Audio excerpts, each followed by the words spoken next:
গাজায় যুদ্ধবিরতি না হওয়ার জন্য একতরফাভাবে হামাসকে দায়ী করল যুক্তরাষ্ট্র ও ইসরায়েল।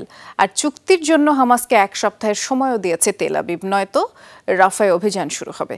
এই বিপর্যয় এড়াতে যে কোনো মূল্যে সমঝোতার চেষ্টায় মধ্যস্থতাকারীরা দুপক্ষ ইতিবাচক ইঙ্গিত দিয়েছে বলেও কোনো সূত্র জানিয়েছেন। এলো বেক্সিমকো বন্ড 15% মুনাফায় সর্বোচ্চ হারে সবার উপরে। ৩৪,০০০-এর বেশি প্রাণহানির পরও গাজায় প্রায় ৭ মাস ধরে চলমান আগ্রাসনে নেই কোনো বিরতি। আন্তর্জাতিক কোনো চেষ্টাই থামাতে পারেনি ইসরায়েলকে।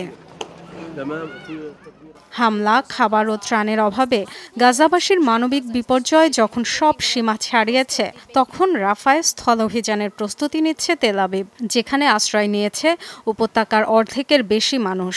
এমন পরিস্থিতিতে ডু অর ডাই প্রক্রিয়া হিসেবে দেখা হচ্ছে গাজায় যুদ্ধবিরতি আলোচনার এবারের ধাপকে।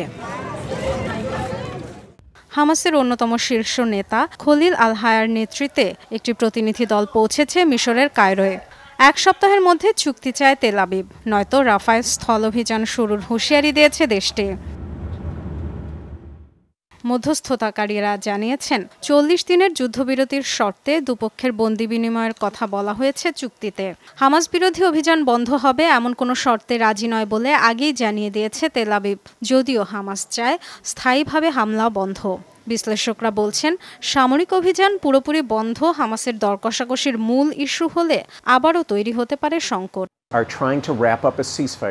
আন্তর্জাতিক মধ্যস্থতাকারীরা হামাস ইসরায়েল যুদ্ধবিরতি চুক্তির চেষ্টা করছে। যুক্তরাষ্ট্র, মিশর, কাতার এ পর্যন্ত চেষ্টা ব্যর্থ হয়েছে। এবার তারা ইতিবাচক বলছে। ব্লিনকেন এই অঞ্চলে সফর করলেন। তিনি জানিয়েছেন ইসরায়েল আপোষ করবে, তবে মূল ইস্যু হলো হামাস স্থায়ী যুদ্ধবিরতি চায়। মধ্যস্থতাকারী মিশর জানিয়েছে সব পক্ষের সাথে যোগাযোগ বাড়িয়েছে তারা। আলোচনায় অগ্রগতি হয়েছে বলেও আশার আলো দেখাচ্ছে সংশ্লিষ্ট সূত্র। তবে মার্কিন পররাষ্ট্রমন্ত্রী অ্যান্টনি ব্লিনকেন বলছেন, গাজার মানুষ ও যুদ্ধবিরতির মধ্যে একমাত্র বাধা Hamas. Dorothy Tasrin, Jamuna news.